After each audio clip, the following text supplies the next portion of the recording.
ನೀಲನಭಕ್ಕೆ ನೂಲ ಏಣಿ ಅಧ್ಯಾಯ 71 ತಾನು ತಾಯಿಯಾಗುತ್ತಿರುವ ಖುಷಿಯಲ್ಲಿ ಕಾಲುಗಳು ಒಂದು ಕಡೆ ನಿಲ್ಲುತ್ತಿಲ್ಲ ಶಿಶಿರಾಳಿಗೆ. ವಿಷಯ ತಿಳಿದರೆ ತನ್ನವನು ಎಷ್ಟು ಸಂಭ್ರಮಿಸಬಹುದೆಂದು ಮನದಲ್ಲೇ ನೆನೆದು ಹರ್ಷಿಸುತ್ತಿದ್ದಳು ಹುಚ್ಚು ಹುಡುಗಿ. ಅವಳ ಸಂತಸವನ್ನು ಕಿರುಗಣ್ಣಲ್ಲೇ ಸೆರೆಹಿಡಿದಿದ್ದ ಅಮರ್ತ್ಯ. ಆದರೆ ಕಾರಣ ತಿಳಿಯಲಿಲ್ಲ. ಸದಾ ನಗುಮುಖದೊಡತಿ, ಆದರೆ ಇಂದು ಅವಳ ಸಂತೋಷ ದುಪ್ಪಟ್ಟಾಗಿಲೆಯಲ್ಲ. ಆಗಲೇ ಅದೇನೋ ಹೇಳ ಹೊರಟಿದ್ದಳಲ್ಲ, ಅದರ ನೆನಪಾಗಿ ಪುನಃ ಅವಳನ್ನರಸಿ ಬಂದಿದ್ದ. ಆಗ್ಲೇ ಏನೋ ಹೇಳ್ಬೇಕು ಅಂದೆ, ಏನದು ಎಂದನು. ಅವಳು ಬೇಕೆಂದೇ ಮೂತಿ ತಿರುವುತ್ತಾ, ಹೇಳಲ್ಲ. ನಾನು ಹೇಳುತ್ತೇನೆ ಅಂದಾಗ ನೀನು ಕೇಳಿಸಿಕೊಳ್ಳಲಿಲ್ಲ, ಈಗ ನಾನ್ಯಾಕೆ ಹೇಳ್ಬೇಕು ಎಂದಳು ತನ್ನ ಮೊಗ್ಗಿನ ಜಡೆಯನ್ನು ನೀವಿಕೊಳ್ಳುತ್ತಾ. ಅವನಿಗೆ ಯಾವುದೇ ವಿಷಯವನ್ನೂ ಒತ್ತಾಯಿಸಿ ಅಭ್ಯಾಸವಿಲ್ಲ. ಹೋಗ್ಲಿ ಬಿಡು, ನಿನಗೆ ಯಾವಾಗ ಹೇಳ್ಬೇಕು ಅನ್ಸುತ್ತೋ ಆಗ್ಲೇ ಹೇಳು ಎಂದನು. ಅವನ ಕೆನ್ನೆಯ ಮೇಲೆ ಮೆಲ್ಲಗೆ ಹೊಡೆದಳು ಶಿಶಿರಾ. ಅವನು ಗಂಭೀರವಾಗಿ ಅವಳನ್ನೇ ನೋಡುತ್ತಿದ್ದ. ಇನ್ನೊಂದು ಕೆನ್ನೆಗೂ ಪುಟ್ಟ ಏಟು ಕೊಟ್ಟಳು ಹುಡುಗಿ. ನಿನಗೆ ಸ್ವಲ್ಪನೂ ಕ್ಯೂರಿಯಾಸಿಟಿ ಅನ್ನೋದೇ ಇಲ್ವಾ ಅಮರ್ತ್ಯ? ಹೆಂಡತಿ ಏನನ್ನಾದರೂ ಹೇಳಲ್ಲ ಅಂದಾಗ ಸ್ವಲ್ಪ ಮುದ್ದು ಮಾಡಿ ಪೂಸಿ ಹೊಡೆದು ಹೇಳು ಚಿನ್ನು ಹೇಳು ಬಂಗಾರ ಅಂತ ಮತ್ತೆ ಕೇಳ್ಬೇಕು ಎಂದಳು. ಹೇಳು ಚಿನ್ನು ಹೇಳು ಬಂಗಾರ, ಅವಳದೇ ರೀತಿಯಲ್ಲಿ ಅವನೆಂದಾಗ ಹಣೆ ಬಡಿದುಕೊಂಡಳು ಶಿಶಿರಾ. ಅಮರ್ತ್ಯ, ಹೋಗು, ಏನಾದ್ರೂ ಕೆಲ್ಸ ಇದ್ರೆ ನೋಡ್ಹೋಗು ಎನ್ನುತ್ತಾ ಅಲ್ಲಿಂದ ಹೊರಡಲನುವಾದವಳ ಕೈ ಹಿಡಿದುಕೊಂಡ. ಏನಾದ್ರೂ ಮುಖ್ಯವಾದ ವಿಷಯವಿತ್ತಾ ಶಿಶಿರಾ ಎಂದನು. ಕೆಲ ಹೊತ್ತಿನಿಂದ ಅವಳ ಖುಷಿಯನ್ನೂ ಸಂಭ್ರಮವನ್ನೂ ಸದ್ದಿಲ್ಲದೆ ಗಮನಿಸಿದ್ದನಲ್ಲ. ತನಗೆ ಏನನ್ನೋ ಹೇಳಲು ಕಾತುರಳಾಗಿದ್ದಳು. ಹಾಗಾಗಿ ಮತ್ತೆ ಕೇಳಿದನು. ತುಂಬಾ ಮುಖ್ಯವಾದ ವಿಷಯ, ಆದ್ರೆ ಈಗ ಬೇಡ, ಆಮೇಲೆ ನಾನೇ ಹೇಳುತ್ತೇನೆ ಅಮರ್ತ್ಯ ಎಂದಳು. ಅವನು ನಕ್ಕು ತಲೆಯಾಡಿಸಿದ. ಅಪ್ಪಾಜಿ ಯಾಕೆ ಕರೆದದ್ದು ನಿನ್ನ ಕೇಳಿದಳು. ಮುಂದಿನ ವಾರ ನಿನ್ನ ಅತ್ತಿಗೆಗೆ ಡಾಕ್ಟರ್ ಡೆಲಿವರಿ ಡೇಟ್ ಕೊಟ್ಟಿದ್ದಾರಂತೆ. ಹಾಗಾಗಿ ಅವರೆಲ್ಲ ಮುಂದಿನ ವಾರ ಇಲ್ಲಿಗೇ ಬರುತ್ತಾರಂತೆ. ನಮ್ಮ ಮನೆಯಲ್ಲೇ ಇರುತ್ತಾರೆ. ನಿಮ್ಮ ಊರಿನಲ್ಲಿ ಹೆರಿಗೆ ಆಸ್ಪತ್ರೆಗಳೇ ಇಲ್ಲವಲ್ಲ, ಹಾಗಾಗಿ ಇಲ್ಲೇ ಅಡ್ಮಿಟ್ ಮಾಡುತ್ತಾರಂತೆ ಎಂದನು. ಅದನ್ನು ಕೇಳಿ ಖುಷಿಯಾಗಿ ಬಿಟ್ಟಳು ಹುಡುಗಿ. ಹೌದಾ ಅಮರ್ತ್ಯ? ಅಪ್ಪ ಅಮ್ಮ ಅಣ್ಣ ಅತ್ತಿಗೆ ಮುಂದಿನ ವಾರ ನಮ್ಮ ಮನೆಗೆ ಬರುತ್ತಾರಾ? ವಾವ್ ಎನ್ನುತ್ತಾ ಅವನನ್ನಪ್ಪಿಕೊಂಡಳು. ಮದುವೆ ಮನೆಯಲ್ಲಿ ಎಲ್ಲರ ಗಮನವೂ ಆ ಮುದ್ದು ಜೋಡಿಗಳ ಮೇಲೆಯೇ. ಅದೆಷ್ಟು ಜನರ ದೃಷ್ಟಿ ತಾಕಿತ್ತೋ ಅಂದು. ಮೆಲ್ಲಗೆ ಅವಳಿಂದ ಬಿಡಿಸಿಕೊಂಡವನು, ಶಿಶಿರಾ, ಇದು ನಮ್ಮ ಬೆಡ್ರೂಮ್ ಅಲ್ಲಮ್ಮ ಎಂದನು. ಅವನ ಕೆನ್ನೆಗೆ ತಿವಿದು ಅಲ್ಲಿಂದ ಹೊರಡಳು ಶಿಶಿರಾ. ಆ ಜೋಡಿಗಳ ಸಲ್ಲಾಪವನ್ನು ದೂರದಿಂದಲೇ ಕಣ್ತುಂಬಿಕೊಳ್ಳುತ್ತಿದ್ದ ಅರವಿಂದ್ಗೆ ಮನದ ತುಂಬೆಲ್ಲ ವಿಚಿತ್ರ ವೇದನೆ. ಮದುವೆ ಮನೆಯಲ್ಲಿ ಅವನ ಕಣ್ಮುಂದೆಯೇ ಓಡಾಡುತ್ತಿದ್ದರೂ ಅಮರ್ತ್ಯ ಅವರತ್ತ ತಿರುಗಿಯೂ ನೋಡಲಿಲ್ಲವಲ್ಲ. ಅವನನ್ನು ಮಾತನಾಡಿಸುವುದಕ್ಕೂ ಮುಖ ಬರುತ್ತಿಲ್ಲ ಅವರಿಗೆ. ಅವನ ತಿರಸ್ಕಾರಕ್ಕೆ ತಾನು ಅರ್ಹನೆಂದು ಸುಮ್ಮನಾದರು. ಆದರೆ ಶಿಶಿರಾ ಅವರನ್ನು ಕಂಡ ಕೂಡಲೇ ಖುಷಿಯಿಂದ ಬಂದು ಮಾತನಾಡಿಸಿದ್ದಳು. ಸಂಧ್ಯಾ ಅವಳೊಂದಿಗೆ ಮಾತನಾಡದೆ ಮುಖ ತಿರುಗಿಸಿದ್ದರು. ಸೊಸೆಯಾದರೂ ತಮ್ಮ ಮೇಲೆ ಪ್ರೀತಿರೀಸಿಕೊಂಡಿದ್ದಾಳಲ್ಲ ಎಂದು ಖುಷಿಯಾಗಿತ್ತು ಅರವಿಂದ್ಗೆ. ಆ ಮುಗ್ಧ ಹುಡುಗಿಯ ಮನಸ್ಸಿಗೆ ಎಷ್ಟೆಲ್ಲಾ ನೋವು ಕೊಟ್ಟೆ ಎಂದು ನೊಂದುಕೊಂಡರವರು. ಮದುವೆಯ ಶಾಸ್ತ್ರಗಳು ಯಾವುದೇ ವಿಘ್ನವಿಲ್ಲದೆ ನೆರವೇರಿತ್ತು. ಅತಿಥಿಗಳೆಲ್ಲ ನವಜೋಡಿಗಳಿಗೆ ಹರಸಿ ಊಟ ಮಾಡಿ ತೆರಳಿದ್ದರು. ಶಿಶಿರಾಳ ಕುಟುಂಬವು ಅಳಿಯ ಮಗಳಿಗೆ ತಿಳಿಸಿ ಅಲ್ಲಿಂದ ನಿರ್ಗಮಿಸಿದ್ದರು. ಹೊರಡುವ ಮುನ್ನ ತನ್ನ ಒಡಲಡಗಿರುವ ಸಿಹಿಸುದ್ದಿಯನ್ನು ಯಾರೊಂದಿಗೂ ಹೇಳಕೂಡದೆಂದು ತನ್ನಮ್ಮನಿಗೆ ತಾಕೀತು ಮಾಡಿದ್ದಳು ಶಿಶಿರಾ. ಮದುವೆ ಮುಗಿದ ನಂತರ ಶಿಶಿರಾ ತನ್ನ ಗೆಳತಿಯೊಂದಿಗೆ ಗಗನ್ ಮನೆಗೆ ಹೋದರೆ ಅಮರ್ತ್ಯ ಮನೆಗೆ ವಾಪಸ್ಸಾಗಿದ್ದ. ಅವನಿಗೆ ಸಾಕಷ್ಟು ಕೆಲಸಗಳಿದ್ದವು. ಶಿಶಿರಾಳನ್ನು ತನ್ನೊಂದಿಗೆ ಕಳುಹಿಸಿಕೊಡುವಂತೆ ಮಾನ್ಯ ಕೇಳಿಕೊಂಡಿದ್ದಕ್ಕೆ ಒಲ್ಲದ ಮನಸ್ಸಿನಿಂದ ಮಡದಿಯನ್ನು ಕಳುಹಿಸಿಕೊಟ್ಟಿದ್ದನವ. ಅವಳಿಲ್ಲದೆ ದಿನ ಕಳೆಯುವುದು ಕಷ್ಟ. ಸದಾ ಅವನ ಸುತ್ತಲೇ ಸುಳಿದಾಡಬೇಕು ಅವನ ಪುಟ್ಟ ಮಡದಿ. ತನ್ನ ಪಟಪಟ ಮಾತುಗಳಿಂದ ಅವನ ಮನವನ್ನು ಹಸಿರಾಗಿಸಬೇಕು. ಆಗಷ್ಟೇ ಅವನಿಗೆ ನೆಮ್ಮದಿ. ಅವಳಿಲ್ಲದೆ 2 ದಿನ ಕಳೆಯುವಷ್ಟರಲ್ಲಿ ಸಾಕಾಗಿ ಹೋಗಿತ್ತು ಅಮರ್ತ್ಯನಿಗೆ. ಅವಳ ಕಾಲ್ಗೆಜ್ಜೆಯೋ ಸದ್ದಿಲ್ಲದೆ ಮನೆಯೆಲ್ಲ ಬಿಕೋ ಎನ್ನುತ್ತಿತ್ತು. ಇನ್ನೂ ಸಹಿಸಲಾರದೆ ಅವಳಿಗೆ ಫೋನ್ ಆಯಿಸಿದ್ದ. ಹಲೋ ಶಿಶಿರಾ, ಇನ್ನೆಷ್ಟು ದಿನ ಅಲ್ಲೇ ಇರ್ತೀಯಾ? ನನಗಿಲ್ಲಿ ಕಷ್ಟವಾಗ್ತಿದೆ, ಬೇಗ ಬಾ ಎಂದನು. ಅವಳಿಗೆ ನಗು ಬಂದುಬಿಡ್ತು. ಅವನಿಗೆ ತನ್ನನ್ನು ಹೆಚ್ಚು ದಿನ ಬಿಟ್ಟಿರಲಾಗದೆಂದು ತಿಳಿದಿತ್ತು ಅವಳಿಗೆ. ಅವನ ಕರೆಗಾಗಿಯೇ ಕಾಯುತ್ತಿದ್ದಳು ಹುಡುಗಿ. ಹೌದಾ ಅಮರ್ತ್ಯ?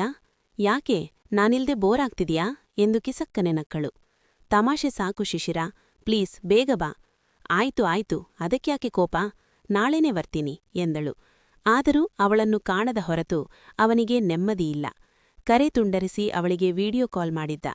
ಅವಳೊಂದಿಗೆ ಸ್ವಲ್ಪ ಹೊತ್ತು ಮಾತನಾಡಿದ ನಂತರ ಮನಸ್ಸು ಹಗುರವಾಗಿತ್ತು. ಮರುದಿನವೇ ಮನೆಗೆ ವಾಪಸ್ಸಾಗಿದ್ದಳು ಶಿಶಿರಾ. ಜೊತೆಗೆ ಅವನಿಗೆ ಸಿಹಿಸುದ್ದಿಯೊಂದನ್ನು ಹೊತ್ತು ತಂದಿದ್ದಳು. ನೀನಿಲ್ಲ ಅಂದ್ರೆ ನನಗೆ ಹುಚ್ಚೇ ಹಿಡಿದಂಟಾಗ್ತದೆ ಶಿಶಿರಾ. ನೀನು ಯಾವಾಗ್ಲೂ ನನ್ನ ಕಣ್ಮುಂದೆ ಇರಬೇಕು ಎನ್ನುತ್ತಾ ಅವಳ ಹಣೆಗೆ ಪ್ರೀತಿಯಿಂದ ಚುಂಬಿಸಿದನು. ಅವಳು ಅವನನ್ನಪ್ಪಿದಳು. ಖುಷಿಯಿಂದ ಅವಳ ಹೃದಯ ಬಡಿತದ ವೇಗ ಹೆಚ್ಚಿತು. ಅವನಿಗೆ ಸಿಹಿ ಸುದ್ದಿ ಹೇಳಲು ಓಡೋಡಿ ಬಂದಿದ್ದಾಳೆ ಹುಡುಗಿ. ವಿಷಯ ತಿಳಿದಾಗ ಅವನ ಕಣ್ಣಲ್ಲಿ ಮೂಡುವ ಮಿಂಚನ್ನು ಕಾಣಲು ಕಾತುರಲಾಗಿದ್ದಾಳೆ. ಶಿಶಿರ, ನಿನಗೊಂದು ಗುಡ್ ನ್ಯೂಸ್ ಇದೆ ಎಂದನು. ಅವಳ ಕಣ್ಣುಗಳು ಕುತೂಹಲದಿಂದ ಅರಳಿದವು. ವಾವ್, ಹೌದಾ? ನನ್ಕಡೆಯೂ ಒಂದು ಗುಡ್ ನ್ಯೂಸ್ ಇದೆ. ಓ, ಹೇಳು ಎಂದು ಅವಳ ನಡುಬಳಸಿ ಹತ್ತಿರ ಎಳೆದುಕೊಂಡ. ಇಲ್ಲ ಇಲ್ಲ, ಮೊದಲು ನೀನ್ ಹೇಳ್ಬೇಕು, ಹೇಳು ಎಂದು ತುಟಿಯುಬ್ಬಿಸಿದಳು. ನೀನು ಓದ್ಬೇಕು, ಎಜುಕೇಷನ್ ಕಂಪ್ಲೀಟ್ ಮಾಡ್ಬೇಕು ಅಂತ ತುಂಬಾ ಆಸೆ ಇಟ್ಕೊಂಡಿದ್ಯಲ್ಲ, ಅದಕ್ಕೆ ಒಂದಷ್ಟು ಬೆಸ್ಟ್ ಕಾಲೇಜ್ಗಳನ್ನ ಸೆಲೆಕ್ಟ್ ಮಾಡಿದ್ದೀನಿ. ನಿನಗ್ಯಾವುದೇ ಇಷ್ಟವೋ ನೋಡು. ಇನ್ನೆರಡು ತಿಂಗಳಲ್ಲಿ ಅಡ್ಮಿಷನ್ಸ್ ಶುರುವಾಗುತ್ತೆ ಎಂದನು. ಅವನ ಮಾತು ಕೇಳಿ ಅವಳ ಖುಷಿಯೆಲ್ಲ ಸರ್ರನೆ ಇಳಿದು ಹೋಯಿತು. ನಾನು ಓದ್ಬೇಕಾ? ಹಾಂ, ನೀನು ಓದ್ಬೇಕು ಅನ್ನೋದು ನನ್ನ ಆಸೆಯೂ ಕೂಡ. ಯಾಕೆ, ಇಷ್ಟ ಇಲ್ವಾ? ಹಾಂ, ಇಷ್ಟ, ಪೆಚ್ಚಾಗಿ ಹೇಳಿದವಳ ಮುಖದ ಕಳೆ ಬತ್ತು ಹೋಯಿತು. ಈಗ ಹೇಳು, ಏನೋ ಗುಡ್ ನ್ಯೂಸ್ ಅಂದ್ಯಲ್ಲ, ಏನದು? ಅವಳ ಮುಂಗುರುಳನ್ನು ಕಿವಿಗೆ ಸೇರಿಸಿ ಕೇಳಿದ. ಕೈಯಲ್ಲಿ ಬಚ್ಚಿಟ್ಟುಕೊಂಡಿದ್ದನ್ನು ಎಸೆದುಬಿಟ್ಟಳು. ತನ್ನ ಪ್ರೆಗ್ನೆನ್ಸಿ ಕಿಟ್ಟದು. ಅವನಿಗೆ ತೋರಿಸಿ ಖುಷಿಪಡಿಸಲು ತಂದಿದ್ದಳು. ಆದರೆ ಅವನ ನಿರ್ಧಾರ ಅವಳ ಸಂಭ್ರಮಕ್ಕೆ ತಣ್ಣೀರೆರಚಿಬಿಟ್ಟಿತ್ತು. ನೀನು ಓದಬೇಕೆನ್ನುವುದು ನನ್ನಾಸೆ ಎಂದು ಅವನೇ ಬಾಯ್ಬಿಟ್ಟು ಹೇಳಿದಾಗ ಹೇಗೆ ನಿರಾಕರಿಸಲಾದೀತು?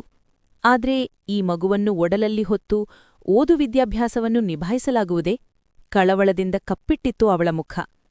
ಶಿಶಿರ, ನಿನ್ನನ್ನೇ ಕೇಳ್ತಿರುವುದು, ಹೇಳು, ಏನ್ ಗುಡ್ ನ್ಯೂಸ್? ಗಾಢ ಯೋಚನೆಯಲ್ಲಿ ಕಳೆದುಹೋದ ಮಡದಿಯನ್ನು ಅವನೇ ಎಚ್ಚರಿಸಿದನು. ಮುಖದಲ್ಲಿ ನಕಲಿ ನಗುವನ್ನು ತಂದುಕೊಂಡು, ಅದು ಮಾನ್ಯ ಜತೆ ಹೋಗಿದ್ದೆ ಅಲ್ವಾ, ಅಲ್ಲಿ ಒಬ್ಬಟ್ ಮಾಡೋದ್ ಕಲ್ತ್ಕೊಂಡೆ ಎಂದು ತಡಕಾಡಿ ಸುಳ್ಳಾಡಿದ್ದಳು. ಓ, ನಿಜನಾ? ಇನ್ಮೇಲೆ ನಾನ್ ಕೇಳಿದಾಗ್ಲೆಲ್ಲ ಒಬ್ಬಟ್ಟಿನ ಊಟ ಮಾಡಿ ಬಡಿಸ್ತೀಯಾ ಎಂದು ನಕ್ಕನು. ಅಂದೇಕೂ ಅವಳ ಮನಸ್ಸಿನ ದುಗುಡ, ಭಯ, ಕಳವಳ ಕಾಣಿಸಲೇ ಇಲ್ಲ ಅಮರ್ತ್ಯನಿಗೆ. ಇಲ್ಲಪ್ಪ, ನಾನ್ ಮಾತ್ರ ಮಾಡ್ಕೊಂಡ್ ತಿಂತೇನೆ, ನಿನಗ್ ಬೇಕಾದ್ರೆ ನೀನೇ ಮಾಡ್ಕೊ, ಈಗ ನಾನ್ ಡ್ರೆಸ್ ಚೇಂಜ್ ಮಾಡ್ಬೇಕು ಎನ್ನುತ್ತಾ ಅವನಿಂದ ಬಿಡಿಸಿಕೊಂಡು ರೂಮಿಗೆ ಓಡಿ ಬಾಗಿಲು ಹಾಕಿಕೊಂಡಳು. ಹಾಸಿಗೆಯ ಮೇಲೆ ಕುಸಿದು ಕೂತವಳಿಗೆ ಅಳುವತ್ತರಿಸಿತು. ಮಗುವಿನ ಬಗ್ಗೆ ಬಹಳವೇ ಆಸೆ, ಕನಸುಗಳನ್ನಿಟ್ಟುಕೊಂಡಿದ್ದಳು ಶಿಶಿರ. ಅವನೇ ತಂದುಕೊಟ್ಟಿದ್ದ ಗರ್ಭನಿರೋಧಕ ಮಾತ್ರೆಯ ಡಬ್ಬಿಯನ್ನು ಕೈಯಲ್ಲಿ ಹಿಡಿದು ಕಣ್ಣೀರಾದಳು ಹುಡುಗಿ. ಮಗುವಿನ ಆಯ್ಕೆಯನ್ನು ಅವಳಿಗೇ ಬಿಟ್ಟಿದ್ದವನು ಆ ಮಾತ್ರೆಗಳನ್ನು ಯಾವಾಗ ತೆಗೆದುಕೊಳ್ಳಬೇಕೆಂದು ಹೇಳಿ ಸುಮ್ಮನಾಗಿದ್ದ. ಆದ್ರೆ ಅದನ್ನು ಬಳಸಿಯೇ ಇರ್ಲಿಲ್ಲ ಶಿಶಿರ. ಇದನ್ನು ಯಾಕೆ ತಂದುಕೊಟ್ಟಿದ್ದ ಅಮರ್ತ್ಯ? ಅಂದ್ರೆ ಅವನಿಗೆ ನಾನು ಪ್ರೆಗ್ನೆಂಟ್ ಆಗುವುದು ಇಷ್ಟವಿಲ್ವಾ? ಅವಳ ಯೋಚನೆ ಮತ್ತೊಂದು ದಿಶೆಯಲ್ಲಿ ಸಾಗಿತು. ಮುಂದೇನು ಎಂದು ತಿಳಿಯದೆ ಎಂದು ಒದ್ದಾಡಿಹೋಯಿತು ಅವಳ ಪುಟ್ಟ ಮನಸ್ಸು. ಮಗುವನ್ನು ಉಳಿಸಿಕೊಳ್ಳುವುದೋ, ತೆಗೆಸುವುದೋ, ಅಮರ್ತ್ಯನಿಗೆ ಈ ವಿಷಯ ಹೇಳುವುದೋ ಬೇಡವೋ? ಗಾಬರಿ, ಭಯ, ದುಃಖ ಎಲ್ಲವೂ ಒಟ್ಟೊಟ್ಟಿಗೆ ಆವರಿಸಿಬಿಟ್ಟಿತು ಶಿಶಿರಾಳನ್ನು. ಅಮ್ಮನೊಂದಿಗೆ ಹೇಳಲೇ ಎಂದುಕೊಂಡು ಫೋನ್ ಎತ್ತಿಕೊಂಡಳು. ಮತ್ತೆ ಮನಸ್ಸು ಬೇಡವೆಂದಿತು. ಮಗುವನ್ನು ತೆಗೆಸುತ್ತೇನೆ ಎಂದರೆ ಅವರು ಖಂಡಿತ ಒಪ್ಪಲಾರರು. ಅವಳಿಗೆ ದಿಕ್ಕೇ ತೋಚದಾಯಿತು. ಏನು ಮಾಡುವುದೆಂದು ಯೋಚಿಸುತ್ತಾ ಮುದುಡಿ ಮಲಗಿಬಿಟ್ಟಳು. ಬಟ್ಟೆ ಬದಲಿಸುತ್ತೇನೆಂದು ಹೋಗಿ ಎಷ್ಟು ಹೊತ್ತಾದರೂ ಹೊರಬರದವಳನ್ನು ಕಂಡು ರೂಮಿನ ಬಳಿ ಬಂದವ ಬಾಗಿಲು ನೂಕಿದ್ದ ಅಮರ್ತ್ಯ. ಚಿಲಕ ಹಾಕಿಲ್ಲವಾದ್ದರಿಂದ ಬಾಗಿಲು ತೆರೆದುಕೊಂಡಿತು. ಬಟ್ಟೆಯನ್ನೂ ಬದಲಿಸದೆ ಪುಟ್ಟ ಮಗುವಂತೆ ಮುದುಡಿ ಮಲಗಿದ್ದವಳನ್ನು ಕಂಡು ಮುದ್ದುಕ್ಕಿತು. ಅವಳ ಬಳಿ ಬಂದು ಅವಳ ಹಣೆಗೆ ಮುತ್ತಿಟ್ಟು ಅವಳನ್ನು ಎದೆಯ ಮೇಲೆ ಮಲಗಿಸಿಕೊಂಡ. ಮರುದಿನ ಅವಳು ಏಳವುದು ತಡವಾಗಿತ್ತು. ಅವಳು ಕಣ್ತೆರೆದಾಗ ಅವನು ಆಫೀಸಿಗೆ ಹೋಗಲು ತಯಾರಾಗಿ ನಿಂತಿದ್ದ. ಅವಳು ಮಂಕಾಗಿರುವಂತೆ ಕಂಡಿತು. ಅವಳ ಪಕ್ಕ ಕೂತು ಹಣೆ ಮುಟ್ಟಿ ನೋಡಿದ. ಏನಾಯ್ತು ಶಿಶಿರ, ಹುಷಾರಾಗಿದ್ಯಾ ತಾನೆ? ಅವನು ಕೇಳಿದಾಗ ಗುಬ್ಬಿಯಂತೆ ಅವನನ್ನಪ್ಪಿಕೊಂಡಳು. ತೀವ್ರವಾದ ಯೋಚನೆ ಅವಳನ್ನು ಹೈರಾನಾಗಿಸಿದೆ. ತನ್ನ ನೋವು, ಗೊಂದಲ, ತಳಮಳಗಳನ್ನು ಯಾರೊಂದಿಗಾದರೂ ಹೇಳಿಕೊಳ್ಳಬೇಕೆನಿಸುತ್ತಿದೆ. ಶಿಶಿರ, ನಿನ್ನನ್ನು ನೋಡಿದ್ರೆ ಯಾಕೋ ನಿನ್ನ ಆರೋಗ್ಯ ಸರಿಯಿಲ್ಲ ಅನ್ಸುತ್ತೆ. ಆಸ್ಪತ್ರೆಗೆ ಹೋಗೋಣ, ರೆಡಿಯಾಗು ಎಂದ. ಇಲ್ಲ ಅಮರ್ತ್ಯ, ಹಾಗೇನಿಲ್ಲ, ನಾನ್ ಹುಷಾರಾಗಿದ್ದೀನಿ. ನನಗೆ ನಿದ್ದೆ ಸಾಲ್ತಿಲ್ಲ. ಇನ್ನೊಂದ್ ಸ್ವಲ್ಪ ಹೊತ್ತು ಮಲಗೆದ್ರೆ ಸರಿ ಹೋಗುತ್ತೆ ಎಂದು ನುಣುಚಿಕೊಂಡಳು. ಆಸ್ಪತ್ರೆಗೆ ಹೋದ್ರೆ ತಾನು ಮುಚ್ಚಿಟ್ಟಿರುವ ಸತ್ಯ ತಿಳಿದು ಹೋಗುತ್ತದಲ್ಲಾ? ಆದ್ರೆ ಪ್ಲೀಸ್ ಅಮರ್ತ್ಯ, ನೀನ್ ಹೊರಡು, ಲೇಟಾಗಿದೆ, ನಾನ್ ಸ್ವಲ್ಪ ಹೊತ್ತು ಮಲಗ್ತೇನೆ ಎಂದಳು. ಅವಳ ತಲೆ ನೇವರಿಸಿ, ಏನೇ ಇದ್ರೂ ನನಗೆ ಕಾಲ್ ಮಾಡು, ಸಂಜೆ ಬೇಗ ಬರ್ತೇನೆ ಎಂದು ಅವಳ ಹಣೆಗೆ ಹೂಮುತ್ತನ್ನಿಟ್ಟು ಹೊರನಡೆದ. ಮತ್ತೆ ಮುದುಡಿ ಮಲಗಿದವಳ ಕಣ್ಣುಗಳು ಹನಿಗೂಡಿದವು. ಮತ್ತೆರಡು ದಿನಗಳು ನೀರಸವಾಗಿಯೇ ಕಳೆದು ಹೋದವು. ಆಯಾಸವಾಗುವುದು, ತಲೆ ಸುತ್ತುವುದು ಹೆಚ್ಚೇ ಆಗಿತ್ತು. ಇನ್ನು ಅವನಿಂದ ಮುಚ್ಚಿಡುವುದು ಸರಿ ಕಾಣಲಿಲ್ಲ. ಏನಾದ್ರೂ ಸರಿ, ಅವನಿಗೆ ಹೇಳಿಯೇ ಬಿಡ್ತೇನೆ. ತನ್ನದೇ ಮಗುವನ್ನು ತೆಗೆಸು ಎಂದು ಹೇಳುವಷ್ಟು ಕೆತ್ತವನಲ್ಲ ನನ್ನ ಅಮರ್ತ್ಯ. ಅವನ ಬಳಿ ಏನಾದ್ರೂ ಪರಿಹಾರ ಇದ್ದೇ ಇರುತ್ತದೆ ಎಂದು ನಿರ್ಧರಿಸಿದಳು ಶಿಶಿರ. ಅಂದು ಬಾತ್ರೂಂನಲ್ಲಿ ಬ್ರಷ್ ಮಾಡುವಾಗ ತಮ್ಮಿಬ್ಬರ ಬ್ರಷ್ ಅನ್ನು ಹೊರತುಪಡಿಸಿ ಮತ್ತೊಂದು ಪುಟಾಣಿ ಬ್ರಷ್ ಅವನ ಕಣ್ಣಿಗೆ ಬಿದ್ದಿತ್ತು. ಶಿಶಿರಾಳದ್ದು ಕೇಸರಿ ಬಣ್ಣದ ಬ್ರಷ್. ಹಿಡಿಯಲ್ಲಿ ಗೊಂಬೆ ಇತ್ತು. ಅದೇ ಬೇಕೆಂದು ಹಠ ಮಾಡಿ ತರಿಸಿಕೊಂಡಿದ್ದಳು. ಅವನದ್ದು ನೀಲಿ ಬಣ್ಣದ ಬ್ರಷ್. ಇಂದು ಮತ್ತೊಂದು ಗುಲಾಬಿ ಬಣ್ಣದ ಪುಟ್ಟ ಬ್ರಷ್. ಅವನಿಗೆ ನೇರವಾಗಿ ಹೇಳಲಾರವೇ ಈ ರೀತಿಯಾಗಿ ಅರ್ಥಮಾಡಿಸಲು ಮುಂದಾಗಿದ್ದಳು. ಬಾತ್ರೂಮಿನ ಹೊರಗೆ ನಿಂತು ಉಗುರು ಕಚ್ಚುತ್ತಾ ಅವನು ಬರುವುದನ್ನೇ ಕಾಯುತ್ತಿದ್ದಳು. ಆದ್ರೆ ಅವನಿಗೆ ಅಷ್ಟು ಬೇಗ ತಲೆಗಿಳಿಯಲಿಲ್ಲ. ಅವಳು ಹೆಚ್ಚು ಯೋಚಿಸಲೂ ಇಲ್ಲ. ಎಂದಿನಂತೆ ಬ್ರಷ್ ಮಾಡಿ ಸ್ನಾನ ಮಾಡಿ ಹೊರಬಂದಿದ್ದ. ಅವಳು ಕಸಿವಿಸಿಯಿನ್ನ ಅತ್ತಿಂದೆ ಓಡಾಡುತ್ತಿರುವುದನ್ನು ಕಂಡು ಏನಾಯ್ತು ಶಿಶಿರ ಎಂದನು. ಅವಳು ಕಣ್ಣು ಪಿಳಿಗುಟ್ಟಿಸುತ್ತಾ ಅವನನ್ನೇ ಕಂಡಳು. ಅವನು ಸಹಜವಾಗಿರುವುದನ್ನು ಕಂಡು ಅವಳ ಆತಂಕ ಹೆಚ್ಚಾಯಿತು. ಏನಿಲ್ಲ, ಸ್ನಾನ ಆಯ್ತಾ ಎಂದಳು. ಹ್ಞೂ, ಇವತ್ತು ನಾನ್ ಸ್ವಲ್ಪ ಬೇಗ ಹೋಗ್ಬೇಕು ಶಿಶಿರ. ಆಫೀಸಲ್ಲಿ ಇಂಪಾರ್ಟೆಂಟ್ ಕೆಲ್ಸ ಇದೆ. ತಿಂಡಿ ತಿನ್ನುವಷ್ಟು ಸಮಯ ಇಲ್ಲ. ನೀನು ತಿಂಡಿ ತಿನ್ನೋದನ್ ಮರಿಬೇಡ ಎಂದವನು ತನ್ನಷ್ಟಕ್ಕೆ ಶರ್ಟ್ ಏರಿಸಿಕೊಂಡು ರೆಡಿಯಾದ. ಅವನು ಪೂರ್ತಿ ತಯಾರಾಗಿ ಹೊರಡುವವರೆಗೂ ಅವನ ಹಿಂದೆ ಮುಂದೆ ಸುತ್ತುತ್ತಿದ್ದಳು ಶಿಶಿರ. ಆದ್ರೆ ಅವಳಿಗೆ ನಿರಾಸೆಯಾಯಿತು. ಓಕೆ ಶಿಶಿರ, ಬಾಯ್, ಟೇಕ್ ಕೇರ್ ಎಂದಿನಂತೆ ಮಡದಿಯ ಕೆನ್ನೆಗೆ ಮುತ್ತೊಂದನ್ನು ರವಾನಿಸಿ ಹೊರಟು ಹೋದ. ಅವಳ ದುಃಖದ ಕಟ್ಟೆ ಒಡೆಯಿತು. ಅಳುತ್ತಾ ಸೋಫಾದ ಮೇಲೆ ಕುಸಿದು ಕೂತಳು. ಇಟ್ಟ ಆಫೀಸಿನತ್ತ ಕಾರೋಡಿಸುತ್ತಿದ್ದವ ಸಿಗ್ನಲ್ ಬಿದ್ದಾಗ ಬ್ರೇಕ್ ಹಾಕಿದ. ಅವನ ಕಾರಿನ ಪಕ್ಕದಲ್ಲಿ ನಿಂತಿದ್ದ ಸ್ಕೂಟರ್ನಲ್ಲಿ ಒಂದು ಪುಟ್ಟ ಹುಡುಗ ತನ್ನ ಅಪ್ಪನನ್ನು ಅಪ್ಪಿಕೊಂಡು ಕುಳಿತಿತ್ತು. ಬೆನ್ನಿ ಹಿಂದೆ ಸ್ಕೂಲ್ ಬ್ಯಾಗ್. ಪಪ್ಪಾ, ಇವತ್ ನನ್ ಬ್ರಷ್ ಹಾಳಾಯ್ತು. ಕಮೋಡೊಳಗ್ ಬಿದ್ದೋಯ್ತು. ನನಗೆ ಹೊಸ ಬ್ರಷ್ ತಂದ್ಕೊಡ್ತೀಯ ತಾನೆ? ನನಗೆ ಪಿಂಕ್ ಕಲರ್ ಬ್ರಷ್ ಬೇಕು ಎಂದು ಮುದ್ದಾಗಿ ತನ್ನ ಅಪ್ಪನ ಬಳಿ ಕೇಳಿಕೊಂಡಿತ್ತು ಆ ಮಗು. ಆಯ್ತು ಮಗನೇ, ತಂದ್ಕೊಡ್ತೀನಿ. ಆದ್ರೆ ನೀನು ಸ್ಕೂಲಲ್ಲಿ ತರ್ಲೆ ಮಾಡ್ಬಾರ್ದು, ಹೋಂವರ್ಕ್ ಮಾಡೋದಕ್ಕೆ ಹಠ ಮಾಡ್ಬಾರ್ದು. ಆ ಸಂಭಾಷಣೆಗೆ ಕಿವಿಯಾಗಿದ್ದ ಅಮರ್ತ್ಯನಿಗೆ ತಟ್ಟನೆ ಏನೋ ಹೊಳೆಯಿತು. ಅವನ ಹೃದಯ ಸಣ್ಣದಾಗಿ ಕಂಪಿಸಹತ್ತಿತ್ತು. ಅರೆ ನಿಮಿಷ ಗಟ್ಟಿಯಾಗಿ ಹಣೆಯೊತ್ತಿಕೊಂಡವ ಸಿಗ್ನಲ್ ಬಿಟ್ಟಲೇ ಗಾಡಿಯನ್ನು ಮನೆಯತ್ತ ತಿರುಗಿಸಿದ. ಮುಂದುವರೆಯುವುದು.